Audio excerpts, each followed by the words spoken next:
નમસ્કાર વિદ્યાર્થી મિત્રો, આજે આપણે અભ્યાસ કરીશું પેપર નંબર 504. 504માં આજે આપણે અભ્યાસ કરીશું એનાલિટિકલ કેમિસ્ટ્રી, જેમાં આપણો જે બીજો યુનિટ ચાલુ છે એ એટલે કે NMR સ્પેક્ટ્રોસ્કોપી. NMR સ્પેક્ટ્રોસ્કોપીનું આજે આપણે જોઈશું 5મા નંબરનું લેક્ચર. અગાઉ આપણે 4 લેક્ચરનો અભ્યાસ કર્યો. હવે આજના લેક્ચરમાં આપણે અભ્યાસ કરવાનો છે NMR વર્ણપટના વિવિધ પાસાઓનો. કે NMR વર્ણપટમાં ટોટલ કેટલા પાસાઓનો આપણે આજે અભ્યાસ કરવાનો છે? તો કે ભાઈ 4 પાસાઓનો. તો જેમાંથી અને વિદ્યાર્થી મિત્રો, આ 4 પાસાઓને સૌપ્રથમ આપણે શોર્ટમાં જોઈશું અને ત્યારબાદ વિગતવાર માહિતી આપણે એક પાસાઓની વિગતવાર માહિતી પછી આપણે આગળ જેમ જેમ થિયરી આવશે એમ જોઈશું. સૌપ્રથમ આપણે પહેલાં 4 પાસાઓ જોઈ લઈએ. તો એમાં છે પ્રથમ પાસો છે એ છે સિગ્નલની સંખ્યા. હવે સિગ્નલની સંખ્યામાં તમને શું કીધું છે કે જેટલા સિગ્નલ તેટલા પ્રોટોનની સંયોજનમાં હશે. ધારો કે કોઈ જે સંયોજનો છે એમાં જેટલા તમને સિગ્નલ દેખાય, સપોઝ 4 સિગ્નલ દેખાય, તો એ સંયોજનોમાં પ્રોટોન કેટલા હશે? તો કે ભાઈ 4. સપોઝ તમને 2 જ સિગ્નલ દેખાય તો ભાઈ કે એ સંયોજનોમાં પ્રોટોનની સંખ્યા કેટલી આવેલી હશે? તો કે ભાઈ 2. તો તમારો જે પ્રથમ પાસો છે એ શું છે? સિગ્નલની સંખ્યા. એટલે કે વર્ણપટમાં જેટલા સિગ્નલ દેખાય તેટલા પ્રકારના પ્રોટોન સંયોજનમાં હોય છે. એટલે કે જેટલા સિગ્નલ હશે એટલા પ્રકારના પ્રોટોન સંયોજનમાં હશે. હવે બીજું અહીંયા 2 છે વિદ્યાર્થી મિત્રો, મેં ભૂલથી 1 લખી દીધું છે. બીજું જે છે એ સિગ્નલનું સ્થાન. એટલે કે વર્ણપટના સિગ્નલના સ્થાન પરથી સિગ્નલ આપતા પ્રોટોનની આજુબાજુના ઇલેક્ટ્રોનીય પર્યાવરણ અંગેનું અનુમાપન થઈ શકે છે. એટલે કે સિગ્નલનું સ્થાન પ્રોટોનનો પ્રકાર દર્શાવે છે. હવે અહીંયા તમને શું કીધું છે કે જો આપણે સિગ્નલનું સ્થાન મેળવવું હોય તો આપણે કઈ રીતે મેળવી શકીએ? તો કે એના આજુબાજુના ઇલેક્ટ્રોનીય પર્યાવરણ ઉપરથી. હવે અહીંયા શું કીધું છે કે સિગ્નલ આપતા, ધારો કે તમને સિગ્નલ આપ્યો કોઈ સંયોજને, તો એ સિગ્નલ પરથી જે પ્રોટોન હોય એ પ્રોટોનની આજુબાજુના ઇલેક્ટ્રોનીય પર્યાવરણ અંગેનું આપણને અનુમાપન થઈ શકે છે. કારણ કે અહીંયા તમને શું કીધું છે કે જેટલા સિગ્નલ મળે એટલા તમારે એમ સમજવાનું કે એટલી તમારી પ્રોટોનની સંખ્યા હશે. એટલે આપણને જો સિગ્નલ મળી જાય તો આપણને ખબર પડી જાય કે કેટલા પ્રકારના પ્રોટોન છે. એટલે કે જેવું આપણને સિગ્નલ મળે એના પરથી આપણે પ્રોટોનની આજુબાજુના ઇલેક્ટ્રોનીયના પર્યાવરણનું અનુમાપન કરી શકીએ છીએ. એટલે કે સિગ્નલનું સ્થાન પ્રોટોનનો પ્રકાર દર્શાવે છે. એટલે કે સપોઝ આપણને સિગ્નલનું સ્થાન મળ્યું તો એ આપણને શું દર્શાવશે? કયા પ્રકારનો એ પ્રોટોન છે. એટલે કે પ્રોટોનનો પ્રકાર દર્શાવે છે. હવે ત્રીજો પાસો જોઈશું તો જે છે સિગ્નલની પ્રબળતા. હવે અહીંયા તમને શું કીધું છે કે સિગ્નલ કેટલું પ્રબળ હશે? તો સિગ્નલની પ્રબળતા ઉપરથી કોઈ એક પ્રકારના પ્રોટોનની સંખ્યા આપણે જાણી શકીએ છીએ. એટલે કે એની પ્રબળતા ઉપરથી આપણે કોઈ પણ એક પ્રકારના, એટલે કે જેટલું સિગ્નલ પ્રબળ હશે એના ઉપરથી આપણે પ્રોટોનની સંખ્યા જાણી શકીશું. પછી ચોથા નંબરનો જે પાસો છે એમાં શું છે? સિગ્નલનું વિભેદન. એટલે સિગ્નલનું જેટલી ચોટીઓમાં વિભેદન થાય તેના ઉપરથી, એટલે ધારો કે જો સિગ્નલનું જેટલી ચોટીઓમાં, એટલે ચોટી એટલે કે શિખર, સપોઝ આપણને 4 શિખર મળે તો આપણને પ્રોટોનની સંખ્યા કેટલી હશે સંયોજનોમાં? 4. તો અહીંયા તમને શું કીધું છે? વિભેદન એટલે સ્કેટરિંગ, છૂટું. તો સિગ્નલનું જેટલી ચોટીઓમાં વિભેદન થાય છે તેના ઉપરથી સિગ્નલ આપતા પ્રોટોનની આજુબાજુ તેના કરતાં જુદા પ્રકારના કેટલા પ્રોટોન છે તે આપણે જાણી શકીએ છીએ. હવે અહીંયા તમને શું કીધું છે કે જુઓ, સિગ્નલનું જેટલી ચોટીઓમાં વિભેદન. હવે હું ફોર એક્ઝામ્પલ કહું કે આપણને 4 ચોટી મળે એટલે કે 4 શિખર મળે. એટલે કે એને 4 ચોટીમાં શું થશે? વિભેદન થશે, આપણને જે સિગ્નલ મળ્યું. હવે એ સિગ્નલ આપતા, હવે ધારો કે આપણને જે સિગ્નલ મળ્યું એના પ્રોટોનની આજુબાજુ તેના કરતાં બીજા કયા પ્રકારના પ્રોટોન આવેલા છે તે આપણે શેના ઉપરથી જાણી શકીએ છીએ? સિગ્નલના વિભેદન પરથી. તો વિદ્યાર્થી મિત્રો, આપણે NMR વર્ણપટના વિવિધ પાસાઓમાં આપણે કેટલા પાસાનો અભ્યાસ કરવાનો છે? તો કે ભાઈ 4 પાસાનો, જેમાં પ્રથમ હતો સિગ્નલની સંખ્યા. તો આપણે સિગ્નલની સંખ્યા કઈ રીતે જાણી શકીએ? કે વર્ણપટમાં જેટલા સિગ્નલ દેખાય તેટલા પ્રકારના પ્રોટોન હશે. બીજું આપણે જોયું સિગ્નલનું સ્થાન. એટલે સિગ્નલના સ્થાન કઈ રીતે નક્કી થશે? તો કે ભાઈ સિગ્નલના સ્થાન ઉપરથી સિગ્નલ આપતા પ્રોટોનની આજુબાજુના ઇલેક્ટ્રોનીય પર્યાવરણ અંગેનું અનુમાપન આપણે કરી શકીએ છીએ અને એના ઉપરથી આપણે સિગ્નલનું સ્થાન જાણી શકીએ છીએ. ત્યારબાદ આપણે જોઈએ સિગ્નલની પ્રબળતા. એટલે સિગ્નલની પ્રબળતા ઉપરથી કોઈ એક પ્રકારના પ્રોટોનની સંખ્યા આપણે શું કરીશું? જાણી શકીશું. અને છેલ્લું આપણે જોયું વિભેદન, એટલે કે સ્કેટરિંગ. એટલે કે જે સિગ્નલ મળે એનું જેટલી ચોટીમાં વિભેદન થાય એના ઉપરથી આપણે સિગ્નલ આપતા પ્રોટોનની આજુબાજુ તેના કરતાં જુદા કયા પ્રકારના પ્રોટોન આવેલા છે તે જાણી શકીએ છીએ. હવે આપણે જોયા આ 4 અલગ અલગ પાસાઓ. હવે આપણે શું જોઈશું? આ 4 અલગ અલગ પાસાઓની વિગતવાર માહિતી. તો જેમાં પહેલું છે સિગ્નલની સંખ્યા. કારણ કે આપણે પહેલો પાસો શું જોયો હતો? સિગ્નલની સંખ્યા. તો એમાં આપણે શું જોઈ શકીએ?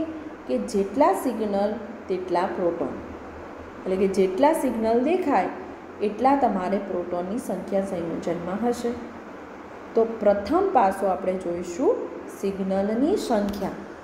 હવે સિગ્નલની સંખ્યામાં તમને શું કીધું છે? જુઓ, આપેલા અણુમાં એક જ પરિસ્થિતિવાળા પ્રોટોન એક સરખું ચુંબકીય ક્ષેત્ર અનુભવે છે. હવે અહીંયા તમને શું કીધું છે? પ્રોટોનની જે પરિસ્થિતિ હોય એ પણ કેવી હોય? એક સરખી, એટલે કે એક જ પરિસ્થિતિવાળા. અને જે આપણે ચુંબકીય ક્ષેત્ર લગાડીએ છીએ એ પણ કેવું હોવું જોઈએ? એક સરખું. એટલે કે જે અણુ હોય એની પરિસ્થિતિ પણ સરખી હોવી જોઈએ, એક જ પરિસ્થિતિવાળા પ્રોટોન પણ હોવા જોઈએ અને લગાડેલું ચુંબકીય ક્ષેત્ર પણ કેવું હોવું જોઈએ? સરખું હોવું જોઈએ. તેથી આવા પ્રોટોન એક જ સ્થાને સિગ્નલ આપશે. હવે અહીંયા તમને શું કીધું છે? કે જો એક જ પરિસ્થિતિ હોય અને ચુંબકીય ક્ષેત્ર પણ એક સરખું હોય તો તેવા પ્રોટોન આપણને શું કરશે? એક જ સ્થાને સિગ્નલ આપશે, જ્યારે અલગ અલગ સ્થાને નહીં આપે. હવે આવા સંયોજનોમાં જેટલા પ્રકારના પ્રોટોન આવેલા હોય તેટલા સિગ્નલ આપણને શેમાં જોવા મળશે? કારણ કે પ્રોટોનની સંખ્યા એટલે કે PMR પ્રોટોન મેગ્નેટિક રેઝોનન્સ વર્ણપટમાં જોવા મળે છે. એટલે કે ચુંબકીય રીતે સમાન પ્રોટોન રાસાયણિક રીતે પણ કેવા હશે? સમાન હશે. તો વિદ્યાર્થી મિત્રો, આપણે ચર્ચા શેની કરીએ છીએ? સિગ્નલની સંખ્યા. તો અહીંયા તમને શું કીધું છે? સિગ્નલની સંખ્યામાં શું હોવું જોઈએ? કે એક જ પરિસ્થિતિવાળા પ્રોટોન પણ હોવા જોઈએ અને જે આપણે ચુંબકીય ક્ષેત્ર લગાડીએ છીએ એ પણ કેવું હોવું જોઈએ? એક સરખું. અને જો પરિસ્થિતિ પણ સરખી હશે અને ચુંબકીય ક્ષેત્ર પણ સરખું હશે તો આવા પ્રોટોન શું કરશે? એક જ સ્થાને સિગ્નલ આપશે. અને એ જે સિગ્નલ આપે એને આપણે શું કહીશું? એ સિગ્નલ આપણને શેમાં જોવા મળશે? તો કે ભાઈ પ્રોટોન મેગ્નેટિક રેઝોનન્સ વર્ણપટમાં, કે જે ચુંબકીય રીતે પણ કેવા હશે? સમાન પ્રોટોન. એટલે અહીંયા તમને શું કીધું છે? કે જે પ્રોટોન ચુંબકીય રીતે સમાન હશે એ પ્રોટોન કેવા હશે? ફરી પાછા રાસાયણિક રીતે પણ કેવા હશે? સમાન તમને જોવા મળશે. એટલે હવે અહીંયા તમને શું કીધું છે? કે સમાન પ્રોટોન, ચુંબકીય રીતે સમાન પ્રોટોન. હવે આપણે સમાન પ્રોટોન કોને કહીશું? કે જે ચુંબકીય રીતે પણ સમાન હોય અને રાસાયણિક રીતે પણ સમાન હોય. તો અહીંયા હવે આપણે ચર્ચા કરીશું સમાન પ્રોટોનની. હવે સમાન પ્રોટોન આપણે કોને કહીશું? તો અહીંયા તમને શું કીધું છે? કે જે પ્રોટોનની આસપાસનું એટલે કે પ્રોટોનની આસપાસનું ઇલેક્ટ્રોન આવરણ કેવું હોવું જોઈએ? સમાન. સમાન હોય તો તે પ્રોટોનને આપણે શું કહીશું? સમાન પ્રોટોન. હવે આપણને કોઈ વ્યાખ્યા પૂછે કે ભાઈ સમાન પ્રોટોન કોને કહેવાય? તો કે જે પ્રોટોનની આસપાસનું ઇલેક્ટ્રોન આવરણ સમાન હોય તેવા પ્રોટોનને આપણે શું કહીશું? સમાન પ્રોટોન. અને એ જે સમાન પ્રોટોન હશે એ શું કરશે? એક જ સિગ્નલ આપશે. એટલે કે NMR ન્યુક્લિયર મેગ્નેટિક રેઝોનન્સમાં શું કરશે? એક જ સિગ્નલ આપે છે. હવે કેમ એક જ સિગ્નલ આપે? તો કે ભાઈ કારણ કે સમાન ઇલેક્ટ્રોન આવરણ દ્વારા, એટલે કે જેનું જે ઇલેક્ટ્રોનીય આવરણ છે એના દ્વારા ઉત્પન્ન થતા ઉત્પાદિત ચુંબકીય ક્ષેત્ર, એટલે ઇલેક્ટ્રોન આવરણના દ્વારા જે ઉત્પાદિત ચુંબકીય ક્ષેત્ર કેવું હશે? સમાન હોય છે.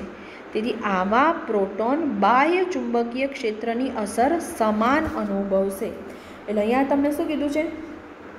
સમાન પ્રોટોનમાં કે જે બહારથી લગાડવામાં આવતું ચુંબકીય ક્ષેત્ર અને જે ઉત્પાદિત ચુંબકીય ક્ષેત્ર બંને કેવું હશે? સમાન હશે.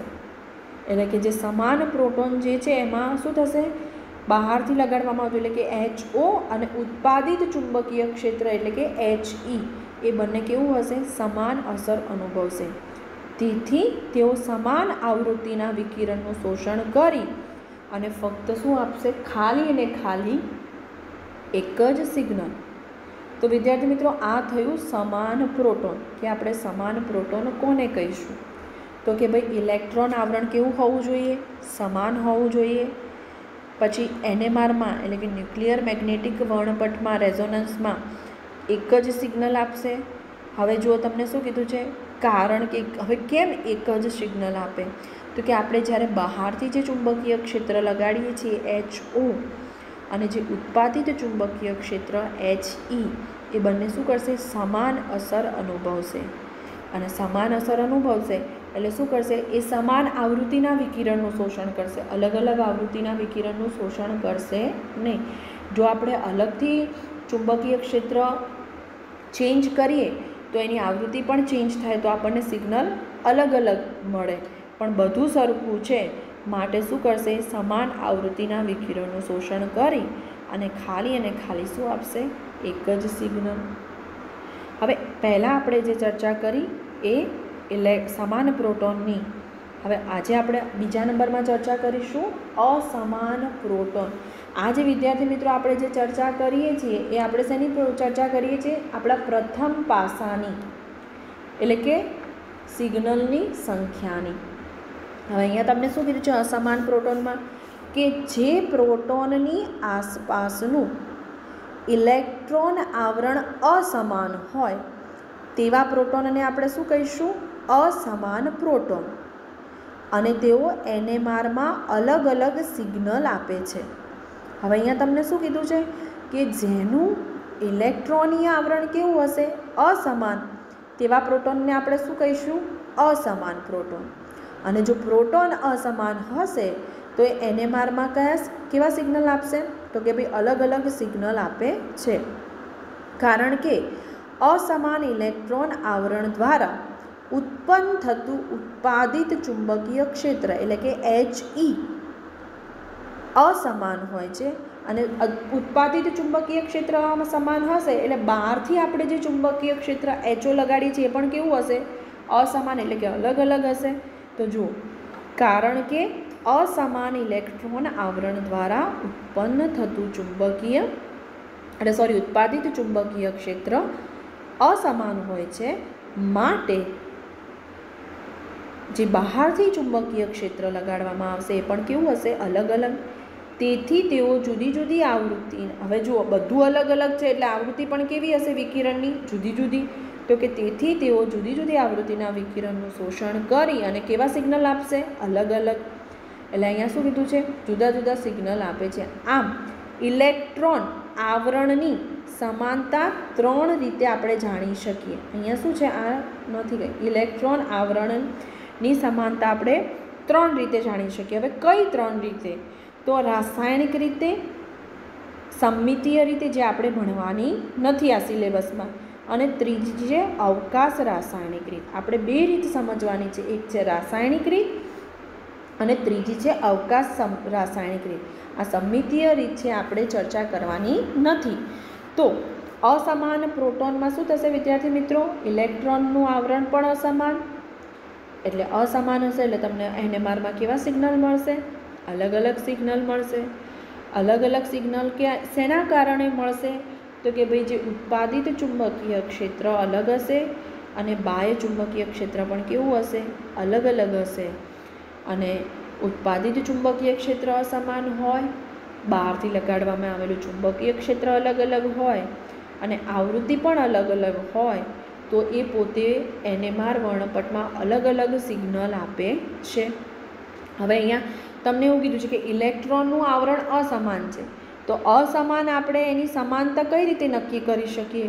તો ટોટલ 3 રીત છે, કે જેમાં પ્રથમ છે રાસાયણિક, બીજી છે સમમિતીય અને ત્રીજી છે અવકાશ રાસાયણિક રીત.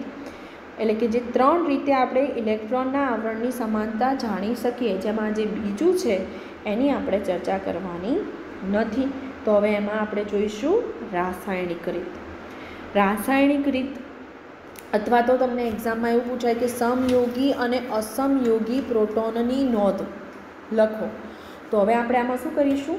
રાસાયણિક રીતમાં તો હવે જુઓ, આ પદ્ધતિમાં જે પ્રોટોનની સમાનતા ચકાસવાની હોય, એટલે કે આપણે જે પ્રોટોનની ચકાસણી કરવાની હોય તેવા પ્રોટોનનું અન્ય કોઈ ઝેડ પરમાણુ વડે વિસ્થાપન કરવામાં આવે છે. હવે અહીંયા તમને શું કીધું છે કે ઝેડ વડે વિસ્થાપન કરવાનું છે. મળતી વિસ્થાપિત નિપજો જો સમાન હોય તો તેવા પ્રોટોન રાસાયણિક રીતે કેવા હશે? સમાન પ્રોટોન કહેવાય. અને જે પ્રોટોન રાસાયણિક રીતે સમાન ન હોય તે પ્રોટોન ચુંબકીય રીતે પણ સમાન હોય છે. હવે અહીંયા તમને શું કીધું છે કે રાસાયણિક રીતની પદ્ધતિમાં જે પ્રોટોનની આપણે સમાનતા ચકાસવાની હોય એને આપણે શું કરીશું? ઝેડ વડે વિસ્થાપન કરીશું. હવે ઝેડ વડે વિસ્થાપન કર્યા પછી આપણને જે નિપજ મળે, હવે અહીંયા તમને શું કીધું છે? જે નિપજ મળે એ જો સમાન હોય તો તેવા પ્રોટોન રાસાયણિક રીતે પણ સમાન હશે અને ચુંબકીય રીતે પણ સમાન હશે. અને અહીંયા તમને શું કીધું છે કે તેવા પ્રોટોન રાસાયણિક રીતે પણ સમાન પ્રોટોન કહેવાય, અને જે પ્રોટોન આપણે આગળ જોયું કે રાસાયણિક રીતે સમાન હોય તે ચુંબકીય રીતે પણ કેવા હશે? સમાન. તો હવે આપણે એનું ઉદાહરણ જોઈએ કે જુઓ, અહીંયા આપણને શું આપેલું છે? 1-બ્રોમો ઇથેન. અહીંયા આપણને ઉદાહરણ આપી દીધું છે 1-બ્રોમો ઇથેનનું. તો જુઓ, આ છે 1-બ્રોમો ઇથેન. હવે અહીંયા તમને શું કીધું છે કે CH3 માના 1 Hનું વિસ્થાપન, એટલે કે આ જે CH3 છે એમાંથી 1 Hનું વિસ્થાપન આપણે શેના વડે કરીશું? ઝેડ વડે. તો જુઓ, આપણું આ પહેલું બંધારણ કે જેમાં 1-બ્રોમો ઇથેનમાંથી આપણે 1 Hનું વિસ્થાપન કર્યું શેના વડે? ઝેડ વડે. તો આપણને શું મળશે પ્રોડક્ટ? આપણી વિસ્થાપિત નિપજ CH2Z CH2Br. હવે બીજું તમને શું પૂછ્યું? ફરીથી ક્રમવાઇઝ આપણે CH3માના બીજા પ્રોટોનનું વિસ્થાપન પણ આપણે શેના વડે કરીશું? ઝેડ વડે. તો આપણને કઈ નિપજ મળશે? વિસ્થાપિત નિપજ CH2Z CH2Br. ફરી પાછા આપણે શું કરીશું? આ ત્રીજા નંબરના પ્રોટોનનું આપણે ઝેડ વડે વિસ્થાપન કરીશું. તો આપણને શું મળશે? CH2Z CH2Br. અહીંયા હવે તમને શું કીધું? જુઓ વિદ્યાર્થી મિત્રો, આપણને જે વિસ્થાપિત નિપજ મળે છે કેવી મળે છે? જુઓ, દરેકમાં CH2Z CH2Br પ્રથમ, CH2Z CH2Br સેકન્ડ અને CH2Z CH2Br થર્ડ. એટલે કે આપણને જે 3 વિસ્થાપિત નિપજો મળી કેવી મળી? સમાન મળી. તો હવે આપણે કહેવું હોય તો શું કહી શકાય? જુઓ, આમ 1 એટલે કે આપણી જે પ્રથમ વિસ્થાપિત નિપજ છે =2 =3 છે. આથી CH3ના 3 પ્રોટોન કેવા છે? સમાન છે. તેવી જ રીતે CH2ના બંને પ્રોટોન પણ કેવા દર્શાવી શકાય? સમાન છે. પરંતુ CH3 અને CH2 બંને કેવા છે? અસમાન. કહી શકાય કે ના કહી શકાય કે CH3ના 3 પ્રોટોન તો આપણે આગળ જોયું કે એ સમાન છે, H H અને H. પણ એની બાજુમાં બીજું શું હતું? તો કે ભાઈ CH2. તો CH2માં કેટલા પ્રોટોન આવેલા છે? તો કે ભાઈ 2 પ્રોટોન. એટલે કે પ્રથમ જે CH3 હતા એમાં 3 પ્રોટોન હતા અને આ જે CH2 છે એમાં કેટલા પ્રોટોન છે? 2 પ્રોટોન છે. એટલે કે CH3 અને CH2 ના પ્રોટોન કેવા હશે? અસમાન. પણ જો મારે એકલા CH3 નું કેવું હશે તો એના પ્રોટોન કેવા હશે? સમાન. અને જો એકલા CH2 નું કેવું હશે તો એકલા CH2 ના પ્રોટોન કેવા હશે? સમાન. પણ CH3 અને CH2 બંનેનું મારે કમ્બાઈન લેવું હોય તો એ બંનેના પ્રોટોન એકબીજા માટે કેવા થઈ જાય? તો કે ભાઈ અસમાન. તો વિદ્યાર્થી મિત્રો, આ થઈ આપણી રાસાયણિક રીત. આપણે આજે શેની ચર્ચા કરી? NMR વર્ણપટના વિવિધ પાસાઓની, કે જેમાં આપણે 4 પાસા જોયા: સિગ્નલની સંખ્યા, સિગ્નલનું સ્થાન, સિગ્નલની તીવ્રતા અને સિગ્નલનું વિભેદન. જેમાં આપણે પ્રથમ ચર્ચા કરી સિગ્નલના સંખ્યાની, તબક્કાવાર વિગતવાર, કે જેમાં આપણે જોયું સમાન પ્રોટોન, કે આપણે કોને સમાન કહીશું? કે જેના ઇલેક્ટ્રોનનું આવરણ સમાન હોય એને. અને અસમાન એટલે કે જેના ઇલેક્ટ્રોનનું આવરણ અસમાન હોય એને. અને અસમાન પ્રોટોનમાં આપણે 3 રીતથી ઇલેક્ટ્રોનના આવરણની સમાનતા નક્કી કરવાની હતી. જેમાં પ્રથમ હતું રાસાયણિક રીત, બીજી હતી સમમિતીય અને ત્રીજી હતી અવકાશ રાસાયણિક રીત. સમમિતીય રીતની તમારે ચર્ચા કરવાની નથી, કે તમારે સમજવાનું પણ નથી. આપણે 2 જ રીત સમજવાની છે, જે છે રાસાયણિક રીત અને અવકાશ રાસાયણિક રીત. જેમાં આ લેક્ચરમાં આજે આપણે ચર્ચા કરી રાસાયણિક રીતની. હવે અવકાશ રાસાયણિક રીતની આપણે આગળના લેક્ચરમાં ચર્ચા કરીશું.